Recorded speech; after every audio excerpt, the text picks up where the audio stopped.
Guys welcome back to my channel. I am back with my new video. So guys, जैसे कि आप लोग जानते हैं कि पाकिस्तान सुपर लीग धूमधाम से धूमधाम बहुत मच रहा है पाकिस्तान सुपर लीग की वजह से। और पाकिस्तान सुपर लीग एक मेला है, एक ईद का समय पूरे पाकिस्तान के लिए।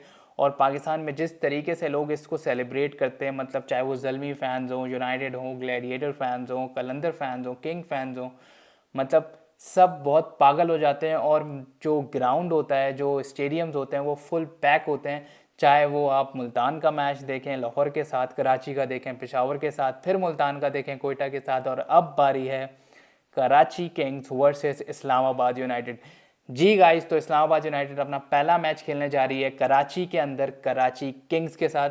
और आप लोगों को बहुत हैरानी होगी देख के कि इस्लामाबाद यूनाइटेड की प्लेइंग 11 क्या होने वाली है, क्योंकि मैंने जो 6 स्क्वाड्स एनालाइज किए थे, तो मुझे ऐसा लगा था कि इस्लामाबाद, और मुझे ऐसा लगता है कि इस्लामाबाद बाकी सारी टीम से बहुत ऊपर है। अगर मैं टीम कॉम्बिनेशन की बात करूं, मतलब उनकी बैटिंग लाइनअप की बात करूं, उनकी बॉलिंग लाइनअप की बात करूं, मतलब कमाल के डिसीजंस, कमाल की ड्राफ्ट पिक्स की हैं इस्लामाबाद ने।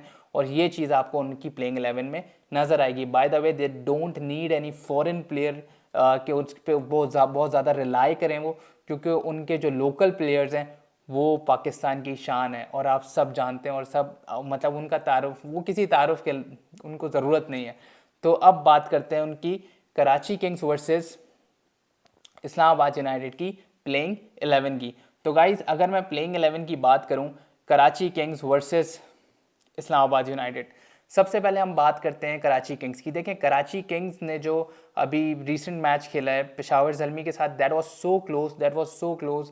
मतलब 2 रन, 2 रन से हारे हैं वो। इमाद के इतने अच्छे रन, मलिक के इतने अच्छे रन, आमिर की बहुत पिटाई हुई बिकॉज आमिर की लाइन ऑन लेंथ बिल्कुल अच्छी नहीं थी। इमाद वसीम की बहुत पिटाई हुई बिकॉज इमाद वसीम की लाइन ऑन लेंथ बिल्कुल अच्छी नहीं थी। अब आगे आगे बॉल दे रहे हो, जाहिर सी बात है ना बॉल पड़ के तेज़ हो रहा है, इतनी ज़्यादा बैटिंग विकेट बनी हुई है।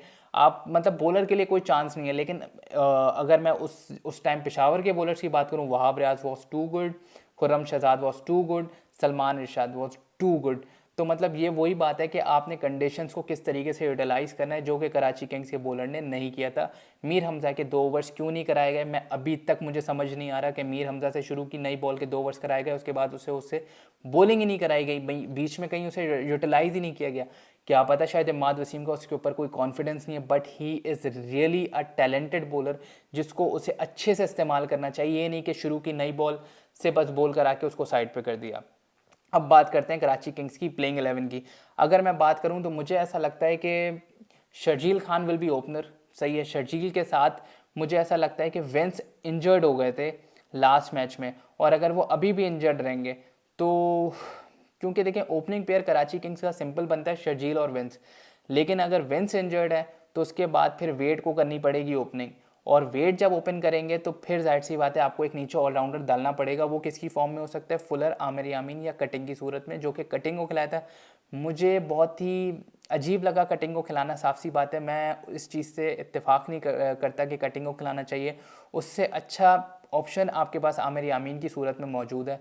लेकिन पता नहीं क्यों जो हमारी टीम है, जो हमारे कैप्टन है, जो हमारे कोचिंग स्टाफ हैं कराची किंग्स के, उनको शायद बहुत ज़्यादा कॉन्फिडेंस है बैन कटिंग के ऊपर, तभी शायद उनका इंक्लूजन हुआ इस टीम के अंदर। बाकी खैर देखते हैं। उसके बाद 1 डाउन पे हैदर अली आते हैं, फिर शोएब मलिक आते हैं। शोएब मलिक ने बेहतरीन परफॉर्मेंस दी है। उसके बाद फिर इमाद वसीम आते हैं। उसके बाद आमिर यामीन या कटिंग। मुझे ऐसा लगता है शायद अगेन शायद वो कटिंग को दोबारा ट्राई करें, लेकिन मैं इस फेवर में नहीं हूँ बिल्कुल भी। मैं चाहता हूँ कि आमिर यामीन खेले। उसके बाद फिर कासिम अकरम की मैं हक में नहीं हूँ, क्योंकि ना कासिम अकरम से आपने बॉलिंग कराई। स्पिनर्स की तो मौत है, ये जो पिचेज है ना, इस पे स्पिनर्स की मौत है, तो स्पिनर्स को साइड पे करो। इरफान खान नियाजी आपके पास एक अच्छा इमर्जिंग प्लेयर है जो हार्ड हिटिंग करता है, प्लीज़ उसका इंक्लूजन करो। कासिम अकरम का जो रोल है वो बेसिकली शोएब मलिक बहुत अच्छे से अदा कर रहा है। शोएब मलिक कासिम अकरम का रोल एक ही है, तो शोएब मलिक बहुत अच्छे से निभा रहा है।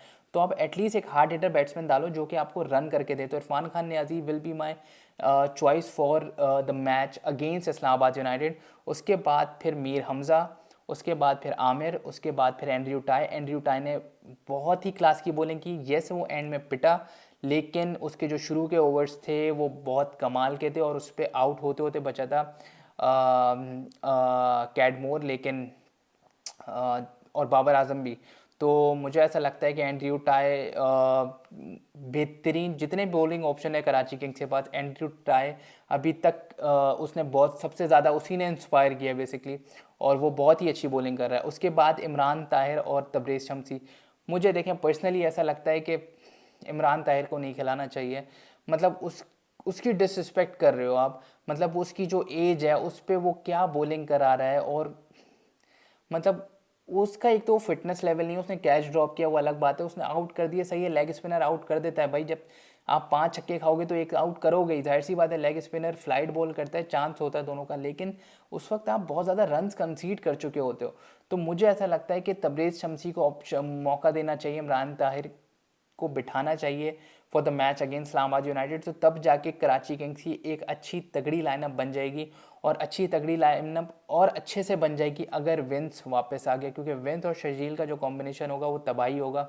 तो मुझे ऐसा लगता है कि ऑलराउंडर भले ना खिलाओ लेकिन विंस को ज़रूर खिलाओ, और अगर विंस इंजर्ड है, ऑलराउंडर के साथ जाना है, तो आमिर यामीन को ज़रूर खिलाओ, और तबरेज़ शमसी को बिल्कुल खिलाओ, इमरान ताहिर को ना खिलाओ। उसके बाद हम बात करते हैं the mighty Islamabad United. Islamabad United का लिटरली मैं फ़ैन हूँ, और मतलब जो उनका जो लाइनअप है वो ऐसा बेहतरीन बनने वाला है, मैं आप लोगों को बता रहा हूँ। अभी उनके कंप्लीट फॉरेन प्लेयर्स नहीं आए हैं, लेकिन उसके बावजूद they have a very good and healthy lineup, जिसकी मैं बात करता हूँ। देखें उनके जो ओपनर्स हैं वो हमेशा टॉप 3 उनके फॉरेन प्लेयर्स रहते हैं, लेकिन क्योंकि एलेक्स हेल्स नहीं आया है, तो गुरबाज नहीं आया है, तो स्टर्लिंग और मुनरो से ओपनिंग होगी। सही है, दोनों बहुत एजेड प्लेयर्स हैं, लेकिन आपको पता है बैटिंग में इतनी ज़्यादा वो फिटनेस लेवल T20 में नहीं होता। अगर आप 6 ओवर भी खेल रहे हो और अगर आपने 50 रन ऑन बोर्ड लगा दिया, 60 रन ऑन बोर्ड लगा दिया, जिस तरीके से आपको पता है कि स्टर्लिंग और मुनरो कितने ज़्यादा एग्रेशन के साथ दोनों खेलते हैं, और दोनों का एग्रेशन वाकई दीदनी होता है देखना। तो मतलब वो फील्डलेस क्रिकेट खेलते हैं, वहाँ के मार धाड़ आउट होंगे तो होंगे, लेकिन ज़्यादा मतलब जब इंसान इतना ज़्यादा फेयरलेस खेलता है ना, तो वो फिर उसको डर नहीं होता कि यार कि बॉलर कैसा है क्या नहीं है। स्टर्लिंग को आप देखो, मतलब इस एज में वो जिस तरीके से मारता है बॉलर्स को, मतलब हशर नशर तबाह कर देता है उन्हें। तो स्टर्लिंग और मुनरो का ओपनिंग पेयर होने वाला है। उसके बाद वन टाउन पे आने वाले हैं एलेक्स हेल्स, आने वाले थे, लेकिन क्योंकि एलेक्स हेल्स नहीं है तो शोएब मकसूद की सीधी सादी जगह बनती है। उसके बाद अपने शादाब भाई कप्तान आ जाएंगे। उसके बाद फिर एक इमर्जिंग खिलाना है तो हसन नवाज या जीशान में से आपको एक खिला सकते हो। उसके बाद फिर आपके लोअर मिडिल ऑर्डर आ जाता है, आज़म खान आ जाते हैं आपके कीपर, जो कि बेहतरीन हार्ड फॉर्म में और हार्ड हिटिंग में उनका कोई मुकाबला नहीं है। उसके बाद अपने आसिफ अली, द ग्रेट आसिफ अली आ जाते हैं। उसके बाद फिर फ़हीम अशरफ आ जाते हैं। उसके बाद फिर हसन अली आ जाते हैं। उसके बाद आप वसीम जूनियर या टॉम करन में से किसी एक को खिला सकते हो। मुझे ऐसा लगता है कि इस्लामाबाद यूनाइटेड टॉम करन के साथ जाएगा, वसीम जूनियर को शायद ना खिलाए, और क्या पता वो वसीम जूनियर पे चांस ले लें, लेकिन मुझे टॉम करन का ज़्यादा लगता है। तो हो सकता है कि शायद टॉम करन खेल लें। उसके बाद फिर आप रोमान रईस को खिला सकते हो, आप ज़फ़र गौर को भी खिला सकते हो, और आप अबरार अहमद को भी खिला सकते हो। मुझे ऐसा लगता है कि शादाब और अबरार दोनों लेग स्पिनर्स हैं, तो अबरार को इस दफ़ा ज़्यादा मौका नहीं मिलेगा, क्योंकि 2 लेग स्पिनर्स होना भी बहुत ख़तरनाक हो जाता है कभी कभार टीम के लिए, क्योंकि आप बहुत ज़्यादा रिस्क ले लेते हो, और फिर सामने जो बैट्समैन होता है वो फिर लेग स्पिन को छोड़ता नहीं है। तो मुझे ऐसा लगता है कि आप रोमान रईस के साथ जाओगे, और टॉम करन के साथ जाओगे। उसके अलावा आप हसन अली के साथ जाओगे, आप फ़हीम अशरफ के साथ जाओगे, आप आसिफ अली, और मतलब अगर मैं बॉलिंग लाइनअप की बात करूं तो फ़हीम अशरफ हो गया, हसन अली हो गया, टॉम करन हो गया, उसके अलावा नुमान रईस हो गए, तो 4 आपके पेसर्स हो गए। शादाब आपका लेग स्पिनर आ गया।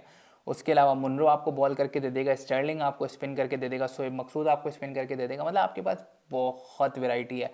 तो आप तो भाई मतलब मज़े में हो, फुल मज़े में हो। तो आप क्या पता रोमान की जगह ज़फ़र गौर को खिला सकते हो, लेकिन मुझे ऐसा लगता है कि इन पिचेस पे स्पिनर्स का कोई काम नहीं है, चाहे वो मुल्तान का क्रिकेट स्टेडियम हो या नेशनल क्रिकेट एरिना हो, कोई फ़र्क नहीं पड़ता। स्पिनर्स ना खिलाओ, फास्ट बॉलर्स के साथ जाओ, और अगर आप फास्ट बॉलर्स के साथ जाओगे, टॉम करन बहुत अच्छा बॉलर है, लिटरली वो बहुत अच्छा बॉलर है, उसके स्लो वंस बेहतरीन है। तो मुझे ऐसा लगता है कि फ़हीम अशरफ, हसन अली, और या तो फिर ये भी हो सकता है कि शायद फ़हीम अशरफ और टॉम करन में से कोई एक खेले, और हसन अली और वसीम जूनियर खेलें, because of the pace Wasim junior have, और वसीम जूनियर की डेथ बॉलिंग बहुत अच्छी है, टॉम करन की भी बहुत अच्छी है। तो खैर ये देखना पड़ेगा। फ़हीम से शायद वो नया बॉल कराएं, हसन और रोमान रईस से, और हसन अली और वसीम जूनियर या टॉम करन बीच में आके बॉलिंग करें, तो खैर ये देखते हैं। उसके अलावा शादाब आपके पास उन कप्तान एक लेग स्पिनर है, तो ऑप्शंस बेहतरीन है आपके पास। और कराची किंग्स देखें, मैंने दोनों दफ़ा कहा था कि जो पहले बॉलिंग करेगा वो जीतेगा, और लिटरली बहुत क्लोज आ गए थे, बहुत क्लोज आ गए थे। और मैं अभी भी ये बोलूँगा कि कल के मैच में जो बॉलिंग करेगा पहले उसके जीतने के चांसेस ज़्यादा हैं, उसके जीतने के चांसेस ज़्यादा हैं। और मुझे ऐसा लगता है कि इस मैच में इस्लामाबाद वर्सेस कराची में इस्लामाबाद का पलड़ा बहुत भारी है कराची किंग्स से। तो मेरे प्रिडिक्शन के हिसाब से Islamabad United will win this match. और बाकी आप लोग मुझे बताइएगा कि आप लोग मेरी प्रिडिक्शन से इत्तेफाक करते हैं या नहीं करते, क्योंकि कराची किंग्स और इस्लामाबाद यूनाइटेड का कंपैरिजन अभी नहीं है, क्योंकि कराची किंग्स को थोड़ा टाइम चाहिए होगा अपना एक कॉम्बिनेशन बनाने में, जो उनका नहीं बन रहा, क्योंकि उनको समझ नहीं आ रहा कि हमने एक ओपनर खिलाना है या हमने एक ऑलराउंडर खिलाना है। वो इसी कशमकश में ही लगे रहेंगे और टूर्नामेंट के आधे मैचेस निकल जाएंगे। जब तक उनका सही कॉम्बिनेशन नहीं बनेगा, आप कराची किंग्स पे इतना रिलाई नहीं कर सकते। इस्लामाबाद यूनाइटेड में क्योंकि लोकल प्लेयर ज़्यादा हैं, उनको पता है कि भाई सबका रोल क्या है क्या नहीं है, मतलब वो पहले से ही डिफाइन है, तो उसमें इतना कॉम्बिनेशन बनाने की ज़रूरत है ही नहीं। तो मुझे ऐसा लगता है कि Islamabad United will gonna win this match, और कराची किंग्स 2 आउट ऑफ 2 हारेंगे। तो इंशाल्लाह देखते हैं क्या होता है। बाकी आप मेरी प्लीज़ वीडियो को लाइक कीजिएगा, कमेंट कीजिएगा और शेयर कीजिएगा। फेसबुक पे फॉलो करें, यूट्यूब पे सब्सक्राइब कीजिए, प्लीज़ सब्सक्राइब कीजिए। अपना ख्याल रखिए। अल्लाह हाफ़िज़।